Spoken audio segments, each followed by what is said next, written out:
निरंजन अलख निरंजन हो अलख निरंजन।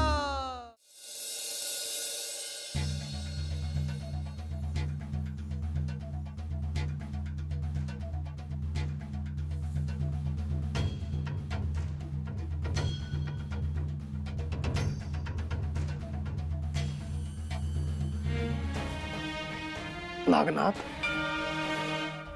काय झालं? कसल्याशा विचारात दिसतो आहेस? गुरुदेव, अद्यापही तो प्रसंग माझ्या डोळ्यांसमोरून जात नाहीये। मी गुरु श्री मच्छिंद्रनाथांना कसा काय ओळखू शकलो नसेल? नागनाथ, कधी कधी आपल्या हातून न घडाव्यात अशा गोष्टी घडत असतात। गुरु श्री मच्छिंद्रनाथांना तुझी परीक्षा घ्यायची होती म्हणून हे सगळं घडलं।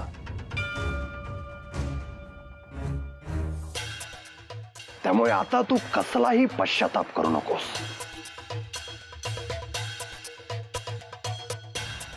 आता आपल्याला श्री दत्त प्रभूंना आवाहन करावं लागणार आहे, त्यांची प्रार्थना करावी लागणार आहे।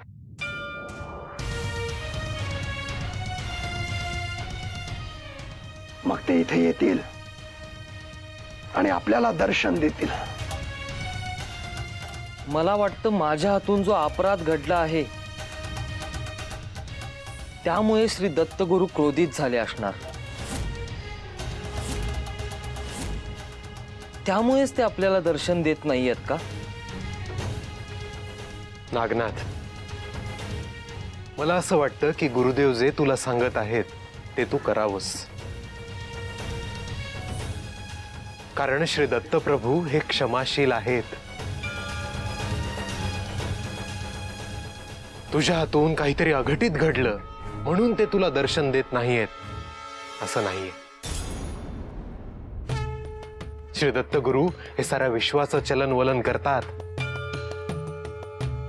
त्यांचं प्रत्यक्ष दर्शन होणं ही सहज सोपी गोष्ट नाही। परंतु श्री दत्तप्रभूंचं आपल्या सगळ्या अनाथांवरती प्रेम आहे। आपण सगळे त्यांच्याशी जोडले गेलेलो आहोत। ते नाथपंथाचे गुरु आहेत, त्यामुळे तू त्यांची प्रार्थना केल्यावर ते नक्कीच तुला दर्शन देतील। श्री दत्त महाराज म्हणजे मायेचा सागर आहे। शुद्ध मनाने प्रार्थना केल्यावर ते सगळे अपराध पोटात घेतात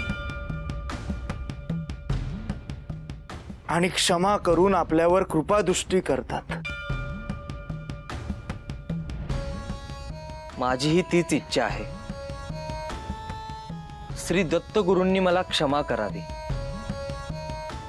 माझ्या हातून पुन्हा असा अपराध घडणार नाही। आपण श्री दत्त महाराजांची एकत्रितपणे प्रार्थना करूया।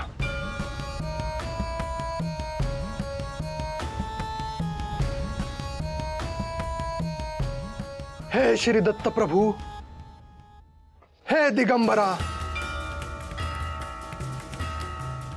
हे दयाघना, आम्ही सगळे गिरनारवर आलो आहोत।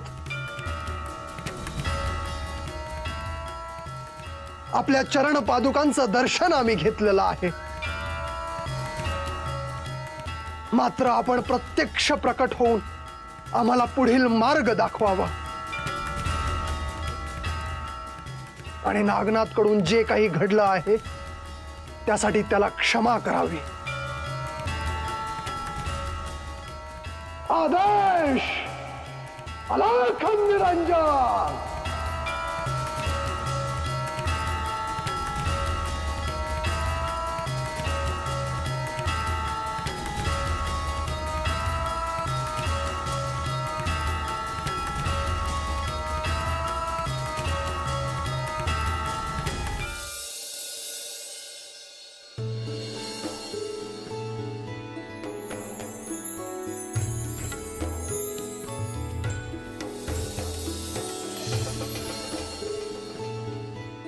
तुम्ही म्हणालात की तुम्हाला हे बाळ नदीकाठी दिसलं, पण तिथं नेमकं काय घडलं?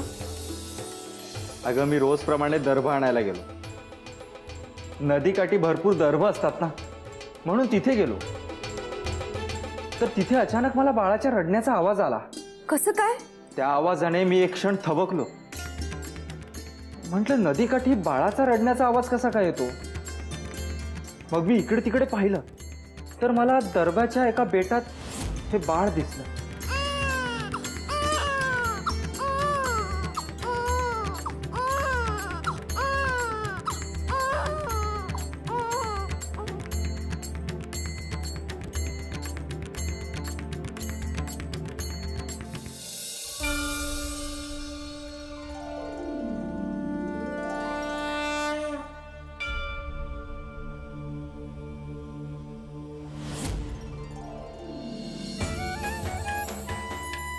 मी एकदम चमकलो.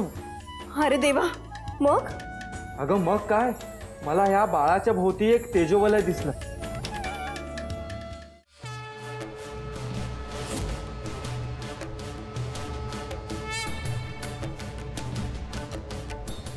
हे बाळ इथे कसं काय? कोणाचं असेल बाळ? कोणी याला इथे सोडून का गेलं असेल? ह्या बाळाला आपण उचलून घ्यावे का?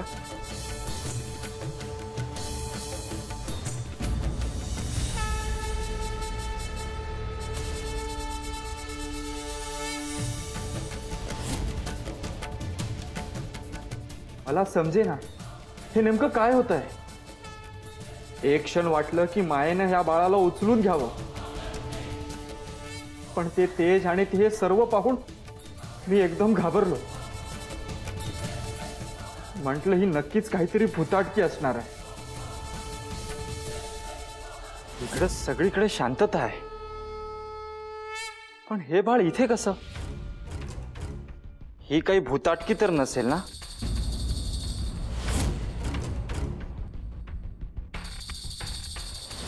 म्हणून मग क्षणाचाही विलंब न करता मी तिथून धावत सुटलो. तुम्हाला तिथे तसं काही जाणवलं होतं? नक्की सांगता येणार नाही, पण मनाला जाणवलं आणि मग मी तिथे थांबलोच नाही. मी धावत असताना मला जाणवलं की कुणीतरी मला हाक मारतंय.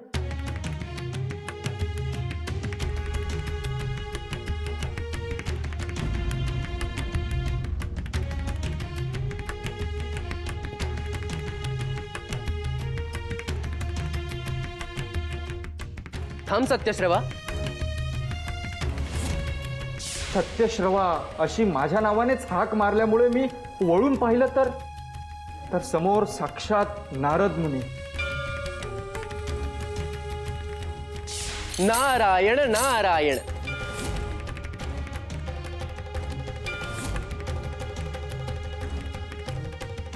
काय सांगताय? साक्षात नारद मुनी? हो अगं, नारद मुनी. त्यांना पाहून माझ्या डोळ्यावर विश्वासच बसेना, पण ते माझ्याशी बोलले तेव्हा मला खात्री पटली. तुम्हाला साक्षात नारद मुनींचे दर्शन झाले, हीच किती मोठी गोष्ट आहे. हो बघ ना, आज किती भाग्याचा दिवस आहे.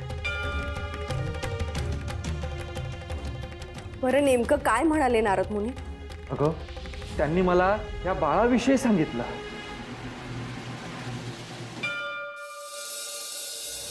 मुनिवर, आपण आपल्या दर्शनाने मी धन्य झालो. मी तुला सूचित करायला आलो आहे. ज्या बालकाला पाहून तू घाबरलास ते दिव्य बालक आहे. माझे पिताश्री श्री ब्रह्मदेव यांच्या तेजापासून त्याचा जन्म झाला आहे. साक्षात श्री पिपलायन नारायण यांनी त्याच्या रूपात या पृथ्वीवर अवतार घेतला आहे आणि नियतीची ही योजना आहे की याचे संगोपन तू करावेस. नियतीने या दिव्य बालकाचे पालकत्व मला दिले, हे माझं भाग्य आहे मुनिवर.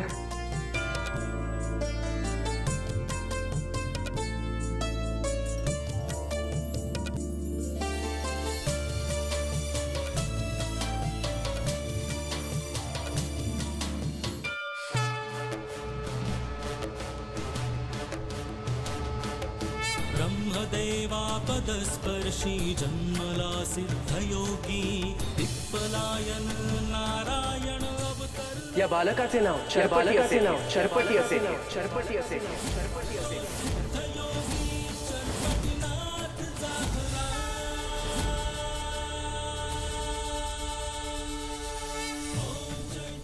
चरपटी म्हणजे मुनिवर? तुला लवकरच त्याचा बोध येईल, परंतु या बालकाला तुझ्या मुलाप्रमाणे सांभाळ कर.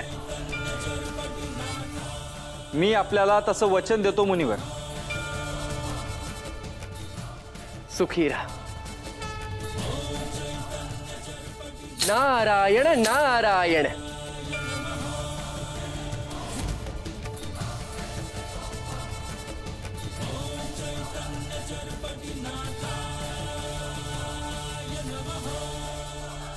अद्भुत आहे हे सगळंच.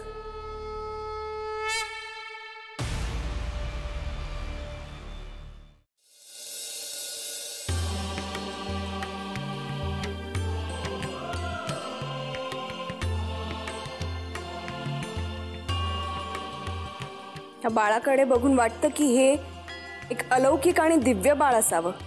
हो, आणि दैवाने ते आपल्याला दिलंय. पण तुम्ही याचं नाव काय म्हणालात? सरपटी. काय अर्थ असावा या नावाचा? मलाही ठाऊक नाही, पण नारद मुनींनी मला याचं नाव चरपटी हेच ठेवायला सांगितलंय.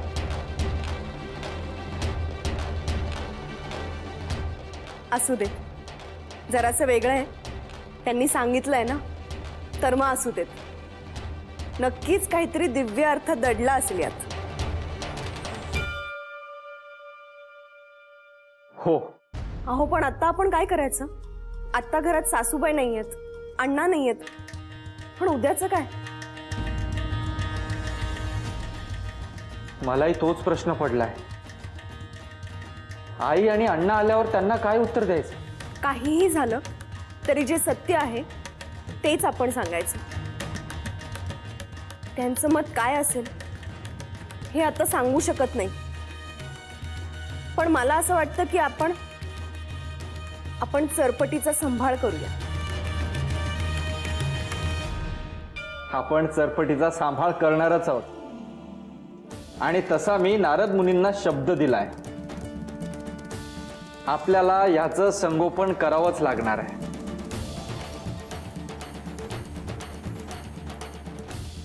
तुम्ही काहीही काळजी करू नका.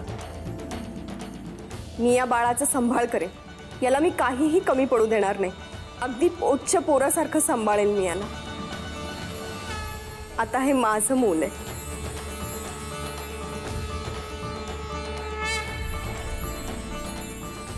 चरपटी.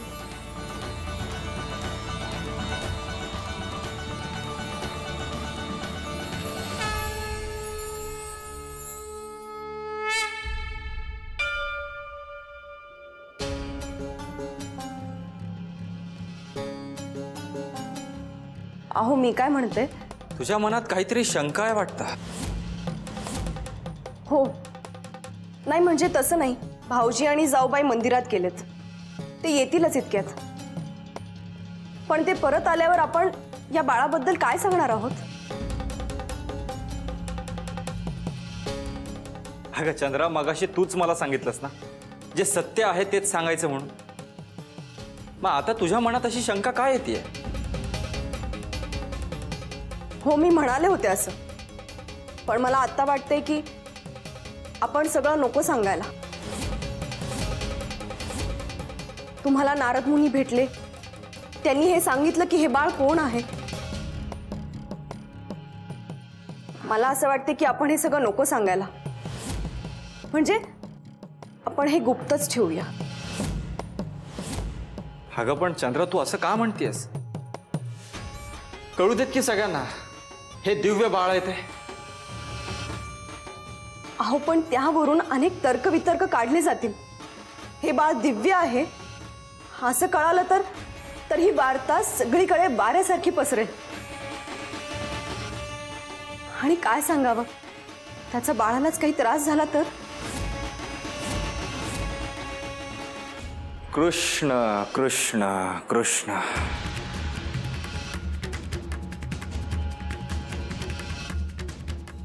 चंद्रा, तू म्हणतेस तशी शक्यता नाकारता यायची नाही. बाळाच्या भल्यासाठी आपल्याला हे सत्य लपवूनच ठेवावं लागेल. ठीक आहे, आपण याची गुप्तता पाळूयात.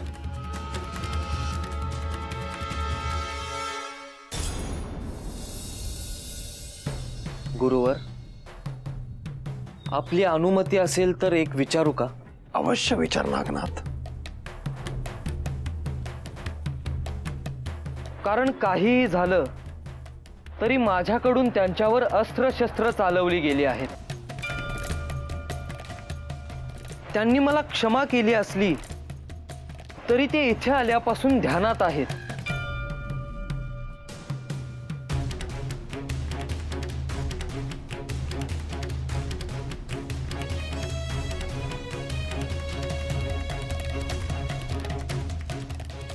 नागनाथ,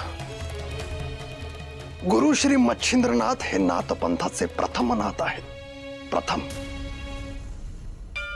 त्यांचे थेट गुरु श्री महादेव आणि दत्तप्रभू आहेत. त्यामुळे त्यांना पराभूत करणं सहज सोपं नाही. तू त्यांना पराभूत करावं ही त्यांचीच लीला आहे असं तू समज. त्यांनी तुला सहज पराभूत केलं असतं. सहज.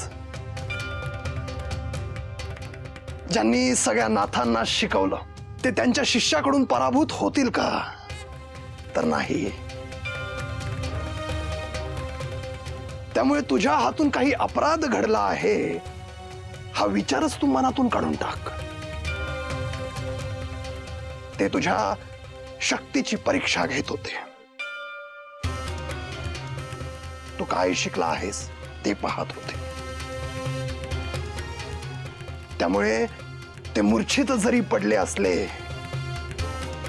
तरी ती त्यांचीच इच्छा आहे असं तू समज नागनाथ.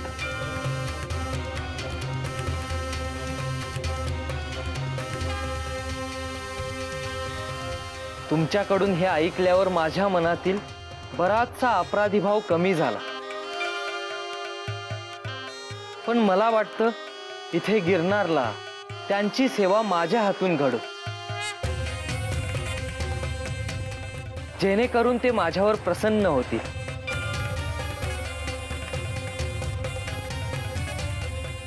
तुझी इच्छा तू त्यांच्याकडे बोलून दाखवली आहेसच. त्यामुळे ती सहज पूर्ण होईल. मीही मच्छिंद्रनाथांच्या सानिध्यात अनेक अनुभव घेतले. रोज त्यांना पाहिले की नव्याने त्यांचे स्वरूप समजतात.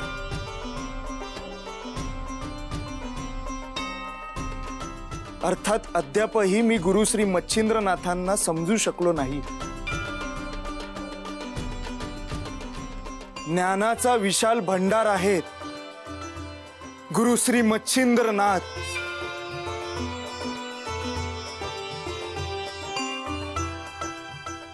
नागनाथ, श्री मच्छिंद्रनाथांना सगळ्या नाथांची काळजी आहे. त्यांना तुला भेटण्याची तीव्र इच्छा होती. सतत ते तुझी आठवण काढत होते. आम्ही कैलासात गेलो तेव्हा तूही तिथे असावंस अशी त्यांची इच्छा होती. पण तू काही भेटला नाहीस. ते तुला भेटायला इथवर प्रवास करत आले. मला हे ऐकून आश्चर्य वाटत आहे आणि आनंदही होतो आहे. नाथपंथाचे जे सद्गुरू आहेत, जे मूळ आधार आहेत, त्यांनी माझ्यासाठी इतके श्रम घेतले आणि इथपर्यंत आले.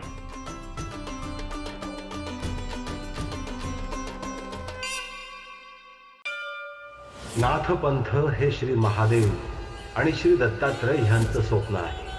कारण भविष्यात लोकांना नाथपंथ हाच मोठा आधार असणार आहे.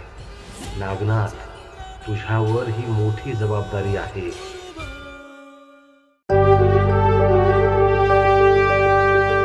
आहे